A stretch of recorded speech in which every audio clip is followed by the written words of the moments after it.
My dear student, आज हमारी ambition classes रूमों से नेक्स्ट चैप्टर है सेंटेंस।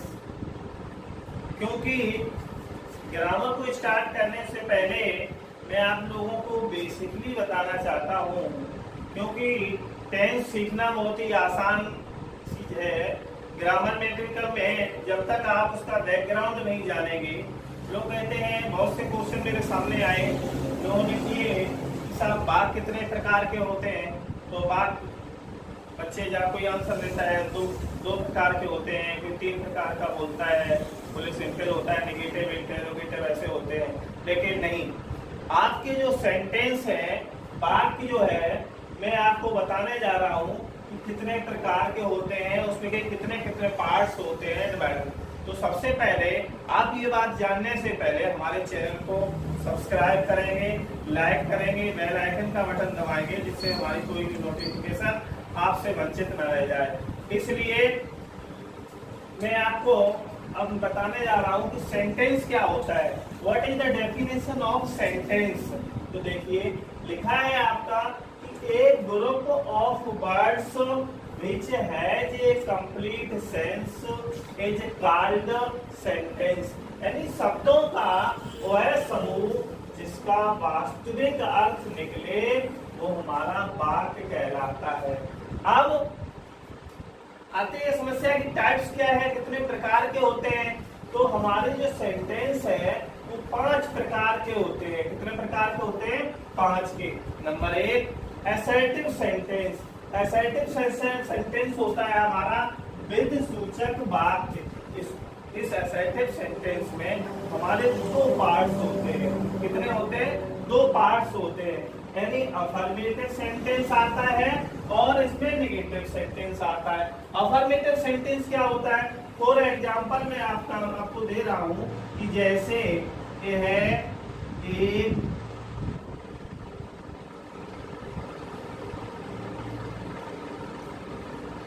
कलम है, ये आपका एक अफर्मेटिव सेंटेंस हो गया। तो आप इसको बनाएंगे दिस इज ए पेन, ये हमारा अफर्मेटिव सेंटेंस हो गया। नकारात्मक क्या होता है? नेगेटिव सेंटेंस क्या होता है? जैसे ये है वह कानपुर नहीं जाता है, कानपुर नहीं जाता है, ये हमारा नेगेटिव सेंटेंस हो गया। तो he does not go to Kanpur.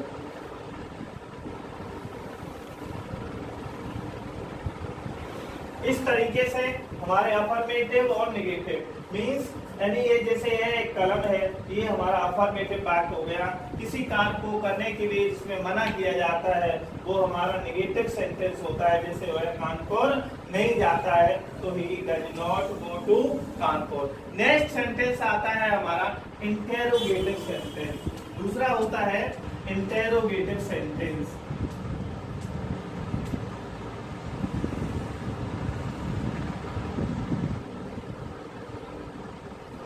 INTERROGATIVE interrogative sentence. SENTENCES इसे इंटेरोगेटिव सेंटेंस को कहते हैं प्रश्नवाचक वाक्य।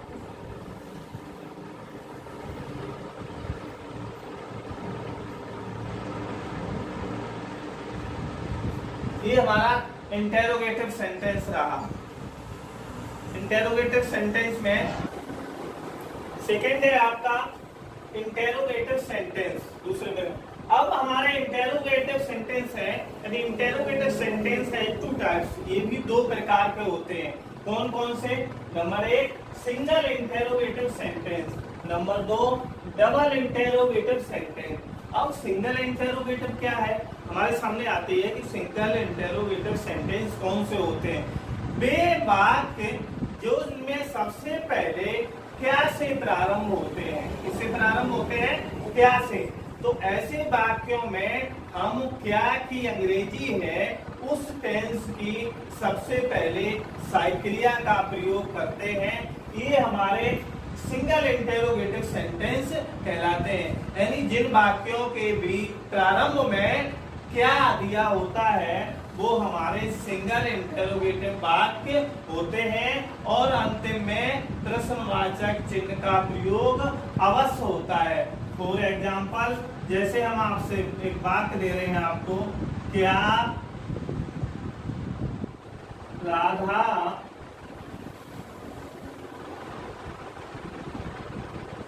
एक गाना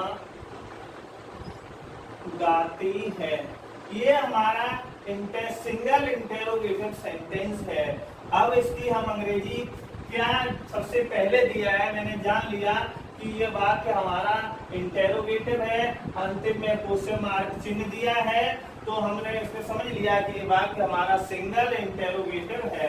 तो हम इस वाक्य की जब अंग्रेजी बनाएंगे तो सबसे पहले आप इसकी हेल्पिंग वर्ब, क्योंकि हमारा ये वाक्य जो है वो प्रेजेंट इंडेफिनिट टेंस का है और राधा हमारा सिंगुलर सब्जेक्ट है, लिहाजा हमने यहाँ पे डज का प्रयोग कर दिया। तो डज राधा, एमबी हमारी मेन वर्ब जो है वो हमारी सिंग है, सिंग ए सॉन्ग, ये हमारा रहा सिंगल इंटेरोगेटिव वाक्य। अब हमारा आता है सेकंड में कि डबल इंटेरोगेटिव हमारे वाक्य क्या होते हैं।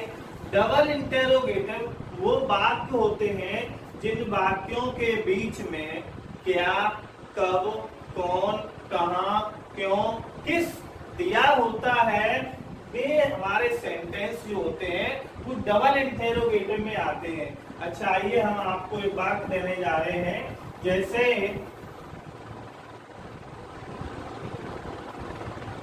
राजेश आज कहाँ जा रहा है। अब हमने बताया कि डबल इंटेरोगेटिव में देखिए आपने कैसे पहचाना, क्योंकि इस वाक्य के बीच में कहाँ शब्द दिया हुआ है, अंतिम में हमारा क्वेश्चन मार्क चिन्ह लगा होता है सभी में। तो जब वाक्य के बीच में कोई भी प्रश्न सूचक यानी डबल WH वर्ड्स दिया हो, अब WH वर्ड्स क्या होता है, जैसे व्हाट है, व्हेन है, हाउ है, व्हिच है, हाउ मेनी, हाउ मच, ये सभी हमारे WH वर्ड्स में आते हैं। तो इन वाक्य बनाते समय रूल हमारा होता है कि इन WH वर्ड को सबसे पहले लिखेंगे, इसकी अंग्रेजी हम सबसे पहले लिखते हैं। जैसे हमारा ये वाक्य प्रेजेंट कंटीन्यूअस में है तो हमने कहा कि अंग्रेजी लिखी वेयर। अब राजेश सिंगुलर है तो इसकी हेल्पिंग वर्ब हमें एज लगानी है, एज राजेश गोइंग टुडे, ठीक, where is Rajesh going today, हमारा ये वाक्य रहा डबल इंटेरोगेटिव। इस तरीके से हमारे यानी दो प्रकार के वाक्य हो गए, कौन कौन से, number 1 assertive sentence, number 2 interrogative sentence.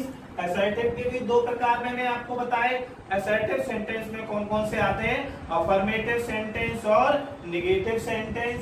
और नंबर सेकंड में इंटेरोगेटिव सेंटेंस में भी दो प्रकार के सेंटेंस दिए होते हैं, number 1 single interrogative, number 2 double interrogative. इस तरीके दूसरा नंबर थर्ड।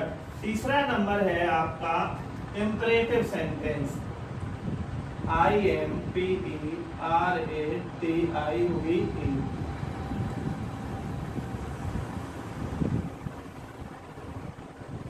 इंपरेटिव सेंटेंस ये आपका तीसरा है, आज्ञा सूचक वाक्य, जिसे कहते हैं हम आज्ञा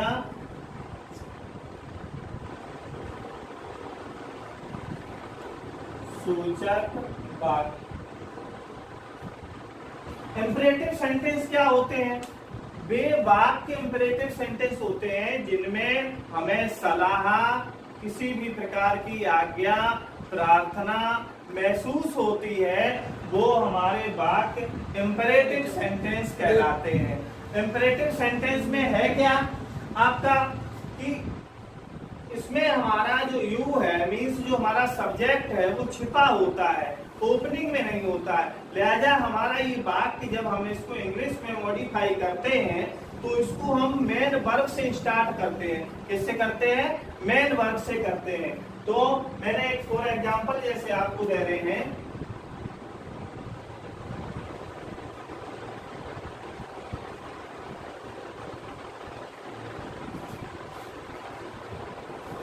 मैंने कहा यहाँ आओ, तो आप इसमें आपकी वर्ब है कम, आप वाक्य बनाएंगे कम हेयर। क्या होगा? Come here. किताब पढ़ो, मैंने कहा एक बात सेकेंड आपको दे रहे हैं, चलो है किताब पढ़ो। अब आपका वाक्य यानी इसमें भी हमारी क्या है, वो क्रिया क्या है? रीड। तो रीड यह किताब बेस बुक। इस तरीके से आपके ये इम्पेरेटिव यानी वो वाक्य जिनमें हमें आज्ञा, सलाह, परामर्श महसूस होता है, दिया होता है, अर्थात करता नहीं होता है, ऐसे वाक्य हमारे इम्पेरेटिव सेंटेंस होते हैं। नेक्स्ट आपको आगे हम